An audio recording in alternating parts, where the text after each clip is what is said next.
수요 기도의 시간입니다. 오늘은 중간고사 기간이어서 우리 학우들이 아마 참석이 안 되는 것 같습니다. 그래서 전자출결도 필요하지 않습니다. 시간이 됐기에 주학에 맞추어 묵상기도 드림으로 예배를 시작하겠습니다.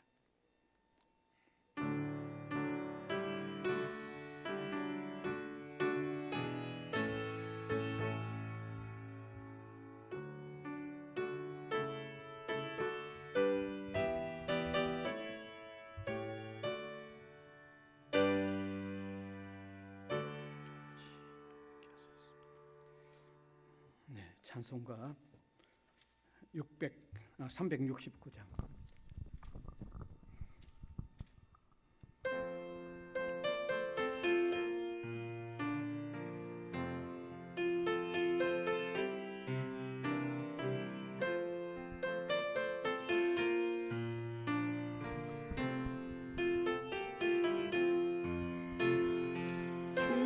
잊지 못한 우리 구주 어찌 좋은 친구인지 걱정 근심 무거운 짐 우리 주께 맡기세. 주께 고함 없는 복을 받지 못하네. 사람들이 어찌하여 나를 주를 모를까. 시험 걱정 모든 괴로움 없는 사람 누군가.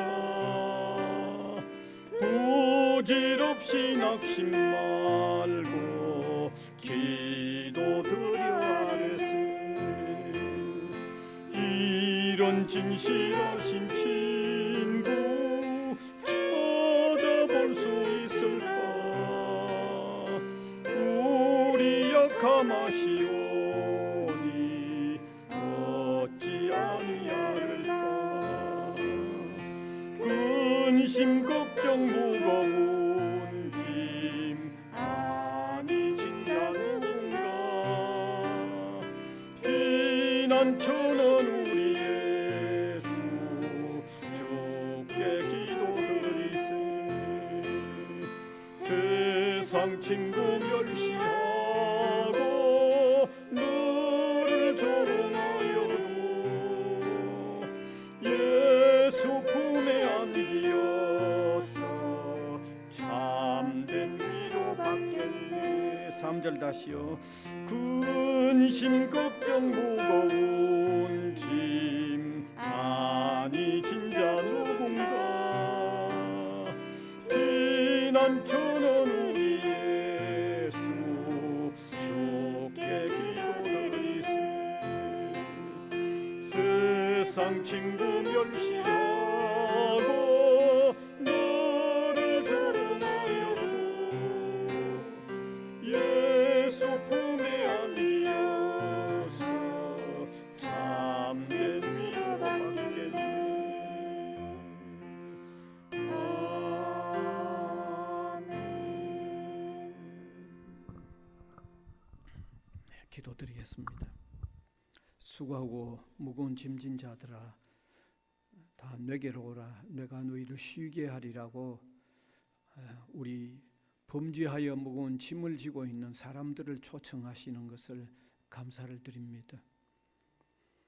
우리 사람들은 땅 위에 살면서 여러 가지 무거운 것, 힘든 것, 괴로운 것 너무너무 많이 경험합니다.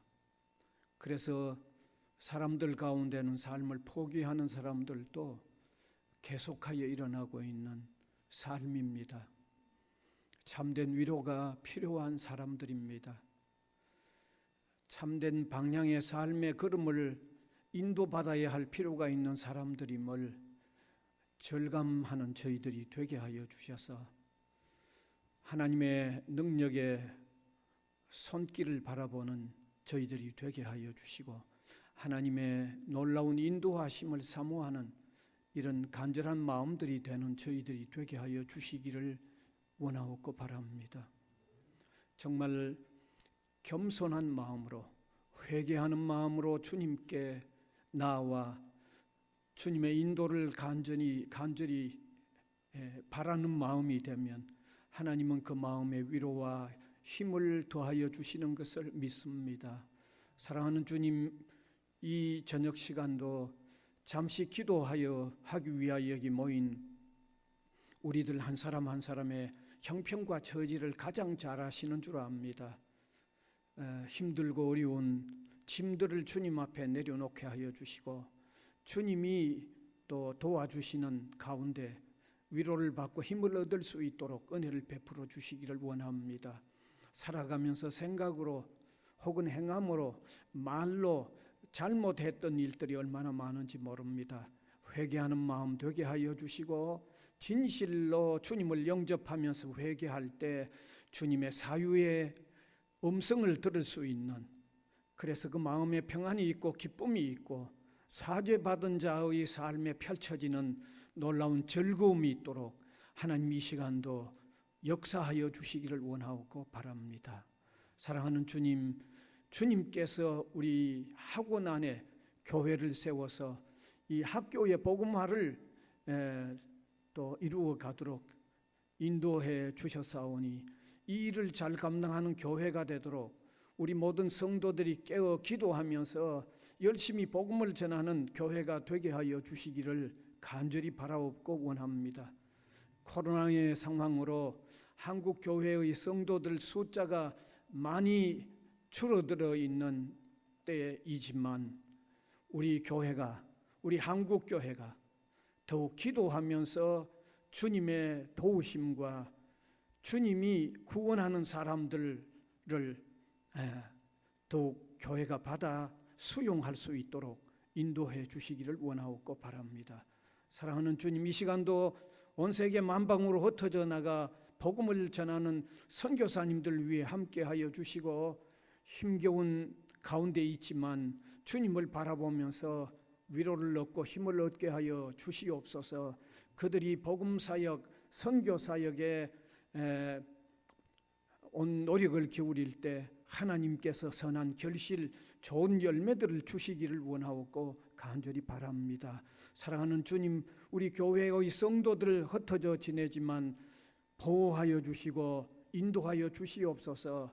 영육 간의 강건함을 주님이 허락하여 주시고 일용할 양식을 주시고 생업과 사업을 주님이 주관하여 주시기를 간절히 바라옵고 원합니다. 특별히 우리 학교 위에도 은혜를 베풀어 주사, 또 새로운 총장님이 오셔서 또 새롭게 일해 나가시는데 모든 구성원들이 선한 마음으로 한 뜻이 되어 한 힘을 발휘할 수 있는 은혜를 위로 하늘로부터 우리에게 내려주시기를 간절히 바라옵고 원합니다. 이 시간도 각각 주님께 기도하는 간절한 소원들이 있는 줄 아오니 들어주시고 하나님 영광을 받아주시옵소서. 말씀을 함께 나눌 때도 성령의 도움으로 깨닫게 해주시고 전파하게 하여 주시옵소서. 예수님 이름으로 기도하옵나이다. 아멘.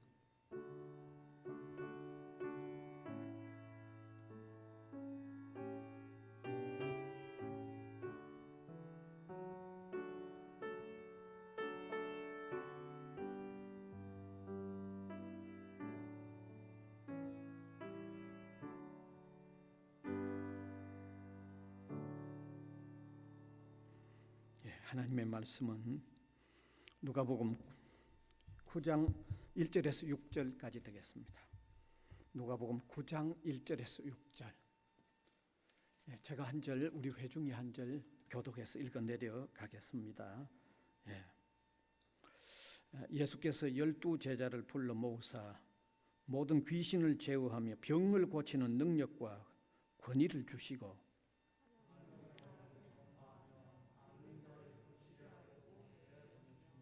이르시되 여행을 위하여 아무것도 가지지 말라. 지팡이나 배낭이나 양식이나 돈이나 두 벌 옷을 가지지 말며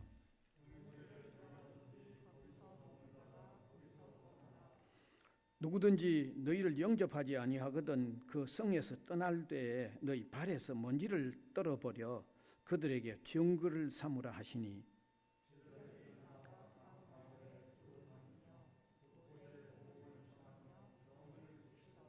아멘. 예, 오늘 예수님의 그 행적 65번째 제자들을 전도하러 보내신 주님이라는 제목이 되겠습니다. 기독교를 전체적으로 총괄적으로 알리는 것을 선교라고 한다고 그러면 그 총괄적으로 알리는 가운데 핵심을 복음 전도라고 표현할 수 있습니다. 이 복음 전도는 그러니까 기독교 선교의 핵심이 복음 전도죠. 그래서 복음 전도는 대단히 중요합니다. 복음 전도가 대단히 중요하기 때문에 예수님도 자신이 복음이면서 복음 전도를 위하여 오셨습니다. 예수님 자신이 복음이면서 복음 전도를 위하여 오셨다는 설명이 좀 필요하죠. 왜 예수님이 복음이면서 자신이 복음이면서 복음 전도를 위하여 오셨는가? 기독교 복음의 핵심은 예수님이 우리의 죄를 대신하여 십자가에 죽으시고 그 다음에 죽으셨다가 3일 만에 부활하셨고 또한 성천을 하셨는데 바로 그 예수님을 믿으면 죄에서 사함을 받는다는 게 이게 기독교 복음입니다. 이게 기독교 복음입니다. 그런데 이 복음을 이루신 분이 이 복음의 내용을 형성하신 분이 예수님이기 때문에 예수님 자신이 복음입니다. 그래서 자신이 복음이면서 복음 전파를 위하여 이 세상에 오신 것입니다. 그래서 예수님의 생애 이 마지막 33년 가운데 마지막 3년을 공생에 다시 한번 복음 전파에 전적 생애를 다 바친 이 3년 이 기간에도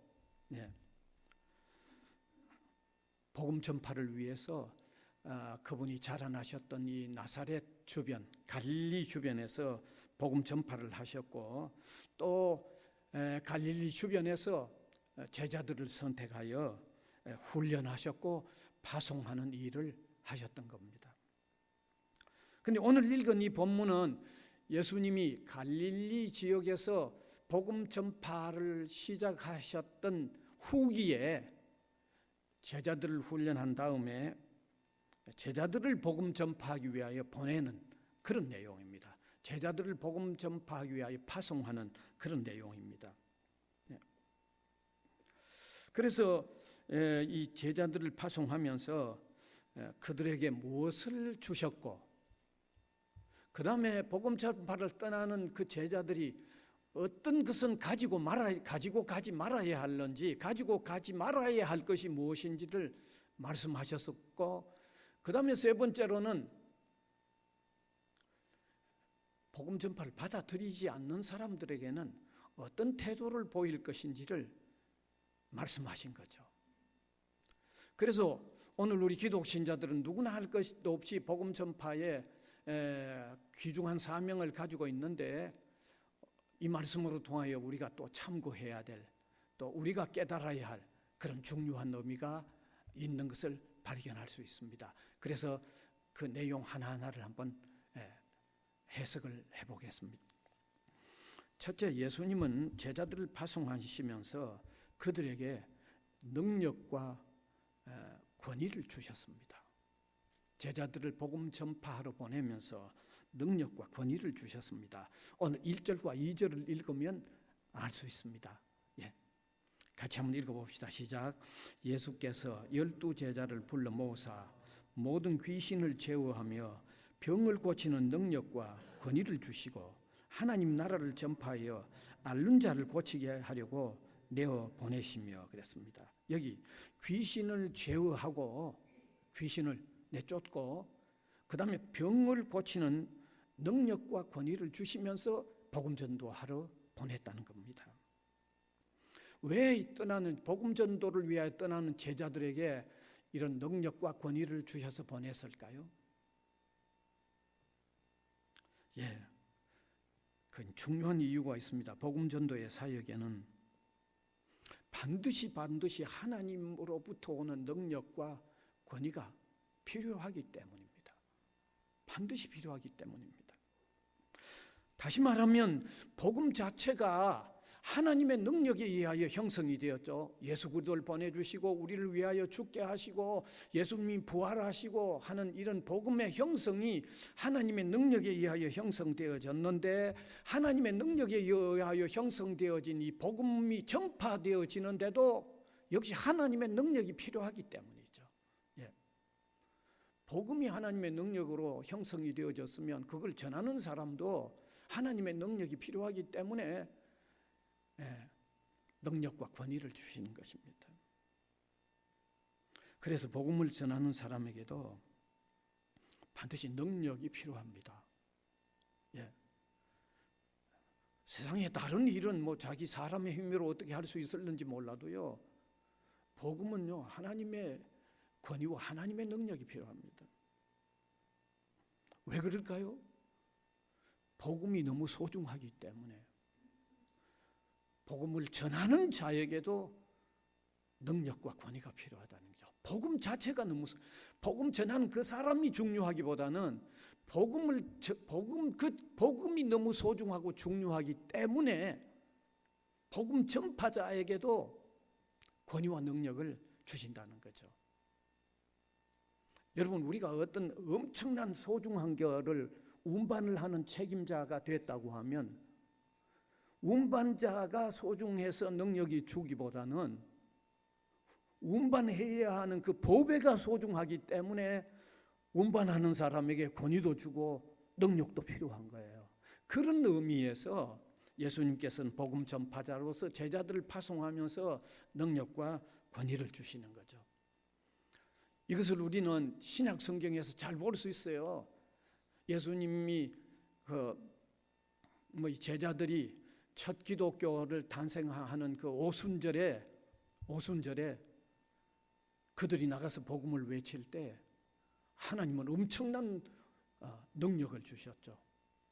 그래서 그 능력이 얼마나 놀라웠는가 하면 베드로가 한 번 전 외쳤을 때 3,000명이 회개하는 일이 일어나는 이런 능력이 하나님으로부터 사도들에게 주어졌어요. 한번 성경 한번 확인해 보면요, 사도행전 2장 41절입니다. 사도들이 나가서 복음을 전했을 때 기독교가 처음 형성되어지는 이 초기 오순절에 그 말을 받은 사람들은 세례를 받으며 이날에 신도의 수가 3,000이나 더하더라. 그러니까 그 얼마나 능력이 있도록 하셨으면 저런 결과가 일어나셨을까요?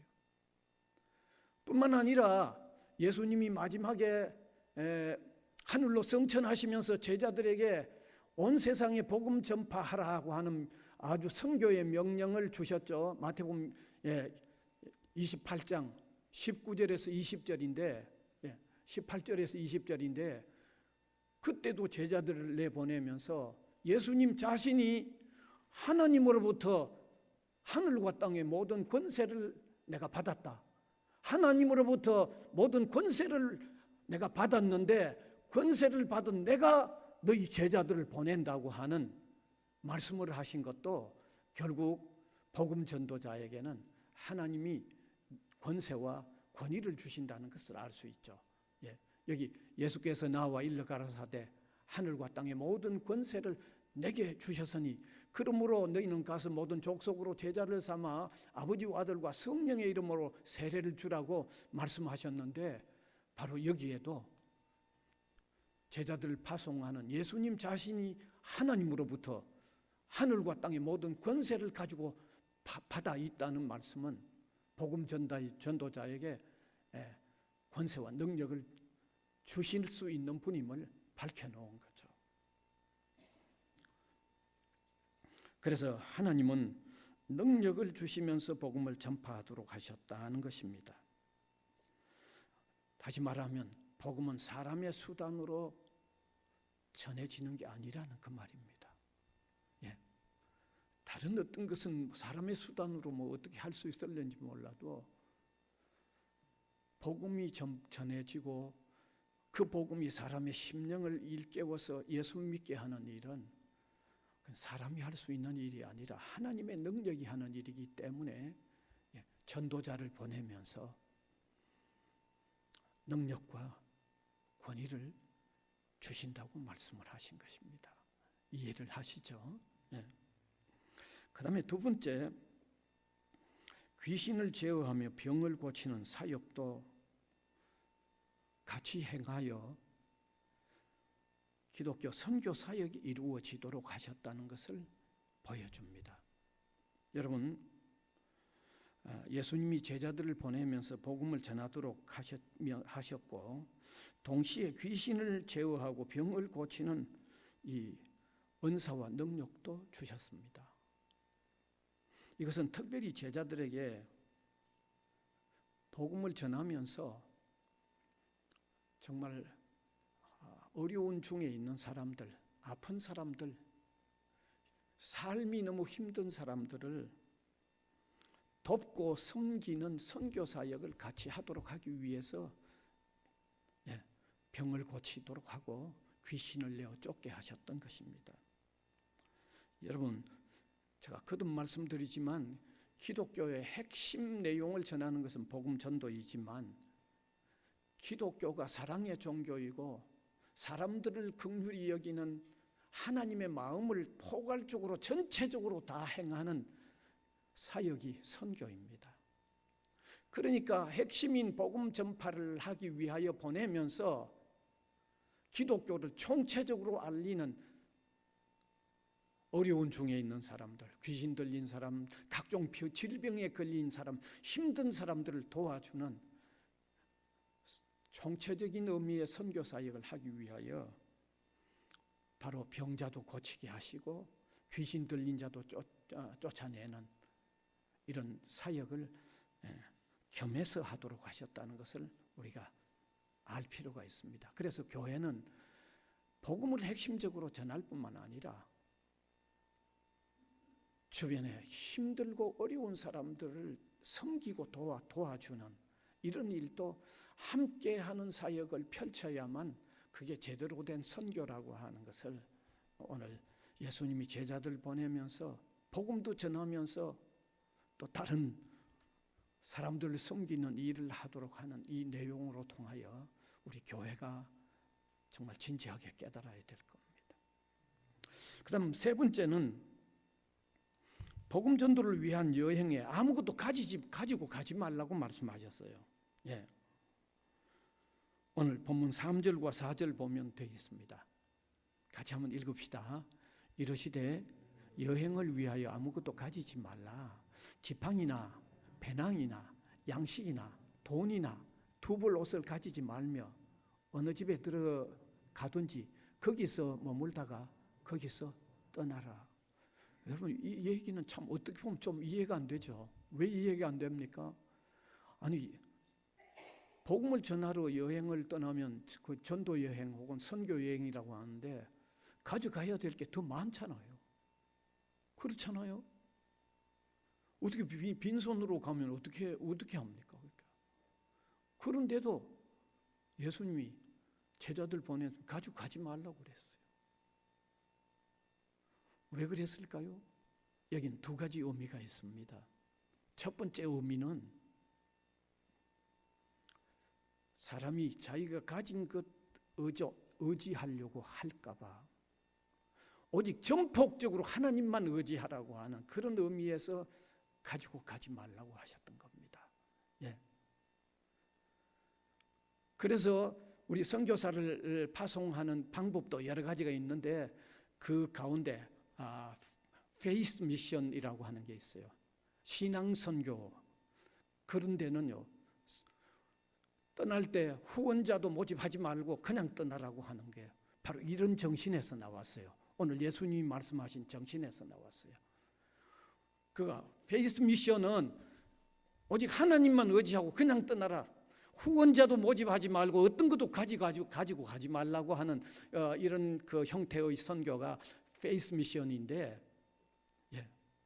지금도 이제 그런 경향을 따르는 선교사들이 간혹 있어요. 그래서 오직 기도하고 하나님이 주시면 주시는 대로 그것만 이용하는 그 선교의 유형이 있는데, 오늘 여기에도 뭘 가져가지 말라고 하신 것은 사람이 가진 것 가져가면, 넉넉하게 가져가면 그게 자꾸 의존한다는 거죠. 하나님 의지 안 하려고 하는 게 된다는 거죠. 그래서 가져가지 말라고 이렇게 말씀하신 의미를 아시기 바랍니다. 이게 우리에게도 도움이 되죠. 우리에게도 무엇보다도 기독 신자는 하나님만 의지하려고 해야 하는 정신이 필요하다는 것을 보여주는 거죠. 예. 그다음에 두 번째 가지고 가지 말라고 하신 것은, 복음 사역자들은 복음 전도자, 그러니까 풀타임 사역으로 복음을 전하는 사역자들은 복음 사역 그 자체를 생활의 방편으로 삼아라고 하는 그런 의미가 여기 있는 겁니다. 다시 말씀드리면 복음 전도에 전무하는 사역자들은 기본적으로 삶에 필요한 요소들이 있어야 하는데, 전도자가 삶에 필요한 것을 준비하지 말고 떠나라고 하는 것은 복음 사역 그 자체를 삶의 방편으로 삼아라는 겁니다. 이 말씀은 좀 더 다시 설명을 드리면, 복음을 전하면 복음을 받아들이는 사람들이 복음 전도자의 생활을 책임져 주는 그런 내용을, 그런 제도를 세운 거죠. 그래서 뒤에 성경에 보면 반드시 그렇게 되어 있습니다. 제가 두 곳만 참고해 보면 아실 겁니다. 갈라디아서 6장 6절입니다. 같이 한번 읽어서 확인하시면 좋겠습니다. 같이 읽읍시다. 가르침을 받는 자는 말씀을 가르치는 자와 모든 좋은 것을 함께하라. 네. 그러니까 복음 전도자의 삶의 방식은 복음을 받는 사람들이 결국은 책임져야 한다고 하는 그런 의미죠. 한 곳 더 보면 더 분명합니다. 디모데전서 5장 18절입니다. 같이 읽읍시다. 성경에 일러서되 곡식을 밟아 떠는 소의 입에 망을 씌우지 말라 하였고, 또 일꾼이 그 삭슬 받는 것은 마땅하다 하였느니라. 그 예수님은 여기 아무것도 가지 말라고 했지만 신약교회 뒤에 가면서 이 예수님의 말씀의 의미를 저렇게 복음 전도자는 복음 전도의 사역 그 자체가 생활의 방편이 되도록 제도화한 것을 성경으로 통하여 확인할 수 있는 거죠. 그래서 이해를 바로 하시면 참 좋겠습니다. 그것은 복음 전도자도 굶고는 일을 못 하잖아요. 복음 전도자도 생활을 해야죠. 그것은 복음을 받아들인 편에서 감당해야 한다는 의미에서 아무것도 가지 말라고 하는 말씀을 하셨던 두 의미를 바로 이해를 하시면 되겠습니다. 이제 마지막 네 번째, 어느 곳에 어느 집에 가든지 복음을 전했는데 거절을 하면 어떻게 할 건가를 말씀하셨습니다. 5절에 보면 분명하게 나와 있습니다. 같이 읽읍시다. 누구든지 너희를 영접하지 아니하거든 그 성에서 떠날 때 너희 발에서 먼지를 떨어버려 그들에게 증거를 삼으라 하시니 그랬죠. 그러니까 다시 말하면 복음 전에도 겪고 받아들이지 않으면 마지막에 나갈 때 발에 먼지를 털어버리고 나가라는 거죠. 좀 이상하죠, 그죠? 발에 먼지를 떨어버리는 것은 원래 유대인들이 이방인에게 대한 태도였습니다. 이게 유대인들이. 그래서 유대인들은 이방인의 먼지까지도 부정하다고 생각한 거예요. 유대인들은 좀 독특한 유대인들이죠. 그래서 만일에 유대인 중에 어떤 사람이 본국이 아닌 어떤 이방 나라에 갔다가 들어올 때도 발에 먼지를 털었습니다. 이방에 갔다 왔기 때문에. 그런 풍습이 있었습니다.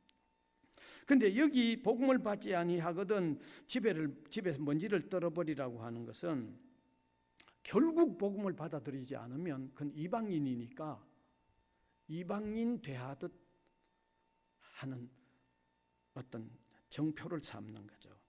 이걸 더 심하게 표현하면 결국 복음을 받아들이지 않으면 버림을 받는다고 하는 것을 하나의 정표로 보여주는 거죠.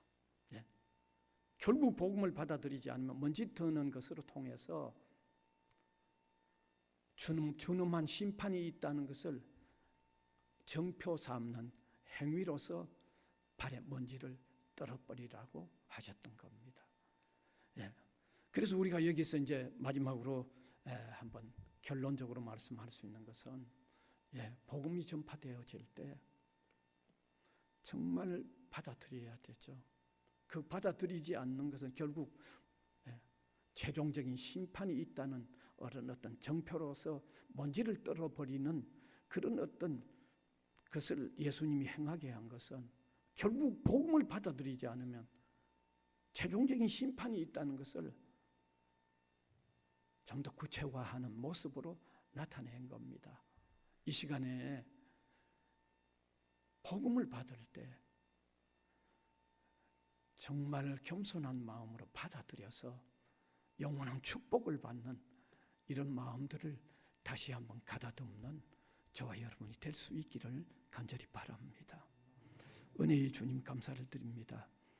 예수님이 제자들을 복음 전도하러 보내시면서 말씀하셨던 그 소중한 의미들을 우리가 함께 새겨봅니다.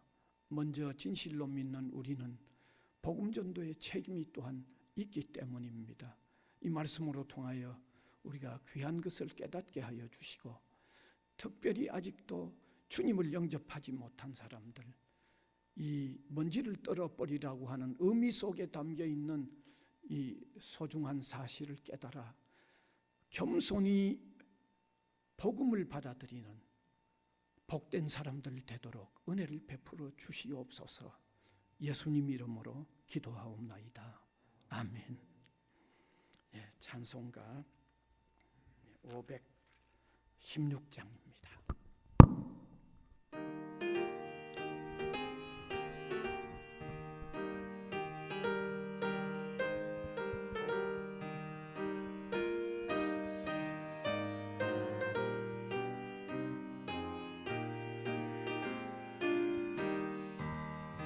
옳은 길 따르라 오의 길을 세계 만민의 참길 이 길 따라서 살기를 온 세계에 전하세 만 백성이 나갈 길 어두운 밤 지나고 동튼다 환한 빛 보아라 저 빛 주 예수의 나라 이 땅에 곧 오겠네 오겠네 주 예수 따르라 승리의 주 세계 만민이 나간 길과 진리요 참 생명 내 장검을 부수고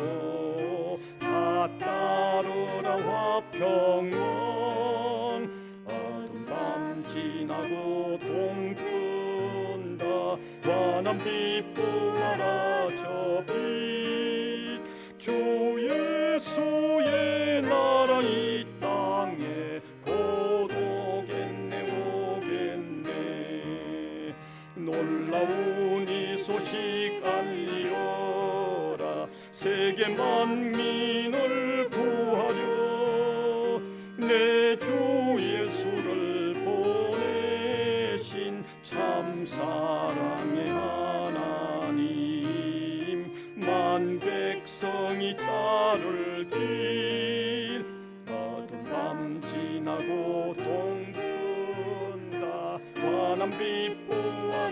사라져비 주 예수의 나라 이 땅에 곧 오겠네 오겠네.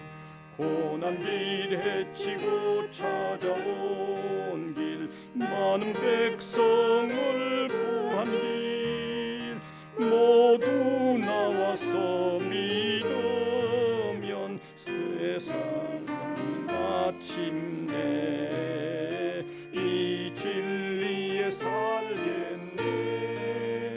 어두운 밤 지나고 동튼다 환한 빛 보아라 저기 주 예수의 나라 이 땅에 곧 오겠네 오겠네. 주님 가르쳐 주신 기도 드리겠습니다. 하늘에 계신 우리 아버지여, 이름이 거룩히 여김을 받으시오며 나라가 임하시오며 뜻이 하늘에서 이루어진 것 같이 땅에서도 이루어지이다.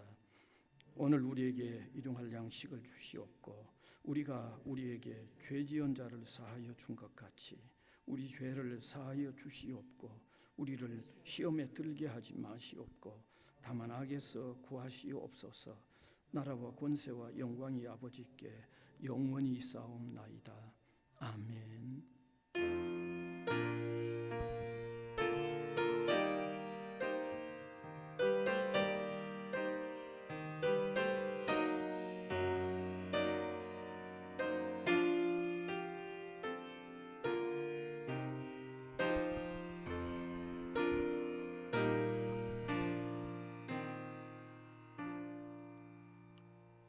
예배 마쳤습니다. 평안히 잘 가십시오.